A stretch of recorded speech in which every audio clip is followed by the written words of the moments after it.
Hey you guys, and thank you for joining me today. I'm Deah, your host of Eatertainment with Deah. I'm so glad you were able to join me on my premiere episode. Thank you so much. If you haven't already, please take a moment to click on that subscribe link below. I'll give you a couple of seconds. Thank you. Tell all your friends about it. Eatertainment with Deah is going to be the show where I show you the fine art of cooking and entertaining at home for your friends and family. And I'm going to make it really simple so that everyone can do what I'm doing in the kitchen. So, in today's premiere episode, thank you again for joining me. What we're going to do is, since a lot of you have made New Year's resolutions, those of you who want to eat healthier and get a good start on the new year, you're going to love this idea.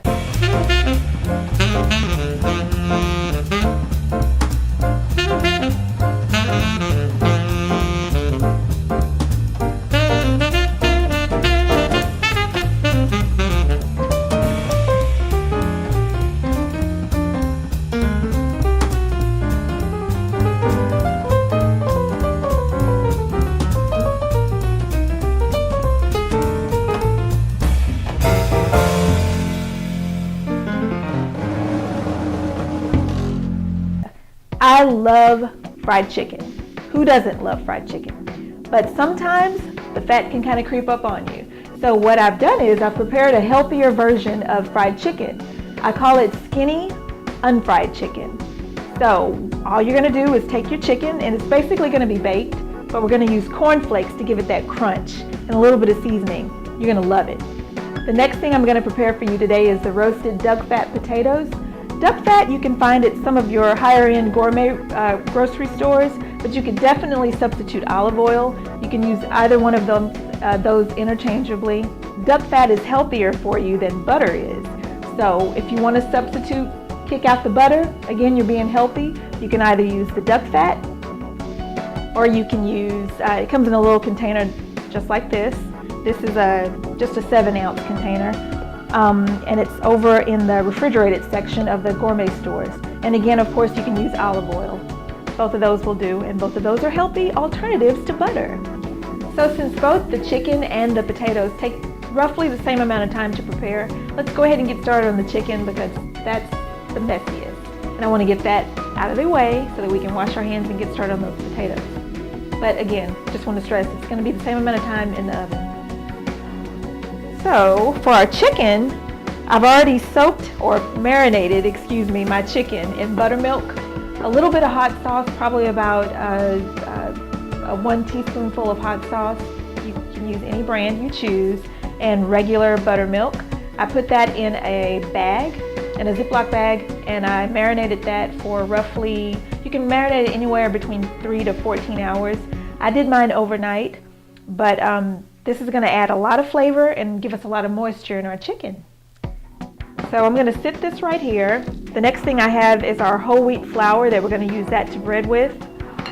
And our secret weapon to make our skinny unfried chicken is going to be cornflakes. That's right, cereal cornflakes. And that's going to give us the crunch and the texture that we sometimes miss in baked chicken when you're really craving fried chicken. So if you're anything like me. So let's go ahead and get started on that. We're going to get this formed in a little assembly station so we can get this done as quickly as possible. And let's go ahead and have our baking sheet already ready. You can go ahead and spray this down with any oil that you choose. I already have my pan prepared, so I'm going to show you how we're going to do that.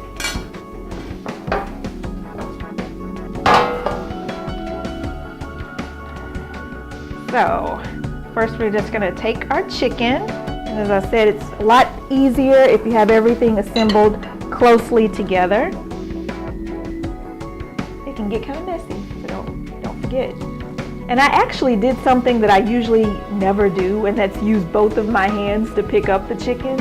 I usually only use one hand, then that way my other hand is free and I can keep it clean. So after we have this dredged in the whole wheat flour, then next I'm going to put it back because we're going to double dip. It's the only time you're allowed to double dip. Don't double dip at your parties because then people are going to kick you out of your own house. And then last we're going to finish with the cornflakes. I've crushed those up I'm going to put a little bit more on there to give it a little bit more texture. And then let's finish the next one. And you can use any piece that you'd like. The ones that I'm showing you are thighs, but I've also, as you'll see later, I've prepared the chicken legs and also the breasts, and I've cut those up to look like chicken strips.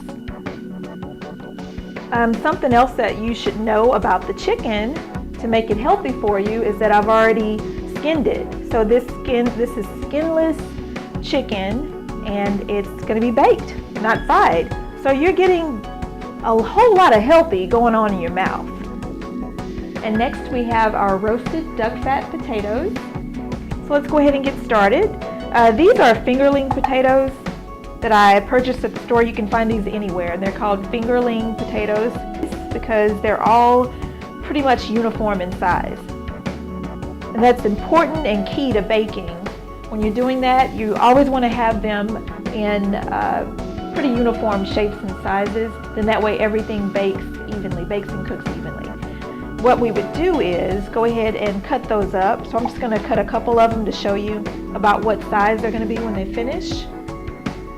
And we're doing this now, and actually while that's doing that, and while you're chopping, go ahead and take your duck fat that I showed you earlier. We're going to use a tablespoon of duck fat. Take your whatever container it is that you're going to be using to prepare your roasted duck fat potatoes in. You can put in, as I said before, 1 tablespoon of duck fat. And then I always have fresh herbs at home because I like the flavors that it gives my food. So this is how you store fresh herbs if you weren't aware of that. I took a trip to one of my local gourmet grocery markets, and they actually had told me when I asked them the best way to keep my herbs, because I want to use them over and over again in cooking, he said to make sure that I store it just like I would a flour. So I usually keep it like this, and I put it in the refrigerator. So I have some dill and some fresh rosemary today.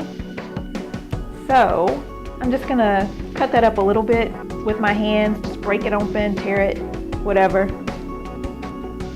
So after you're finished tearing those, fresh rosemary, you can use tarragon, thyme, any other herbs that you'd like.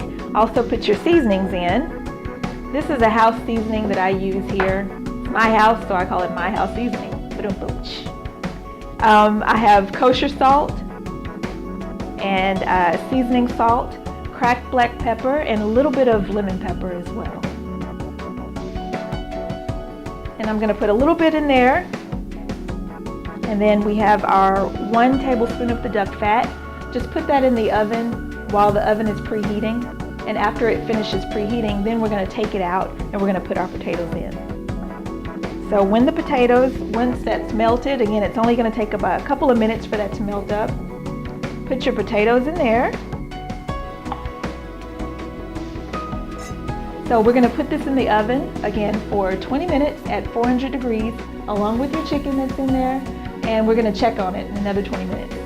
Just to quickly go over the directions again for the oven. Make sure that you have that preheated at 400 degrees.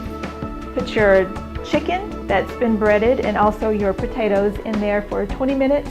After 20 minutes, lower the temperature down to 350 degrees for 15 minutes and let that finish. After that, you take it out, and this is what we have, our finished product.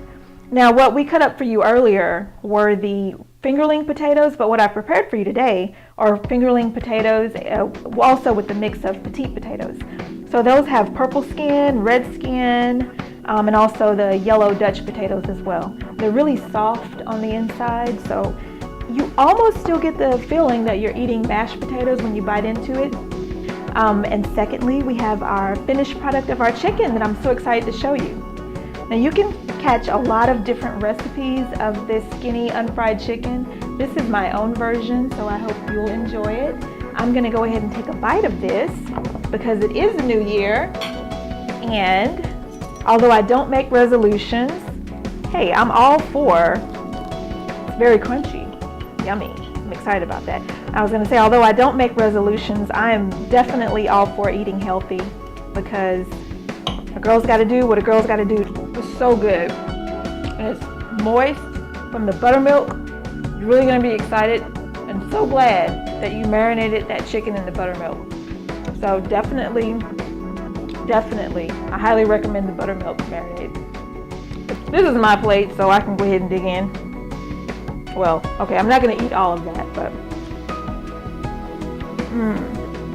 but thank you so much for joining me for my premiere episode. Thank you to all of you.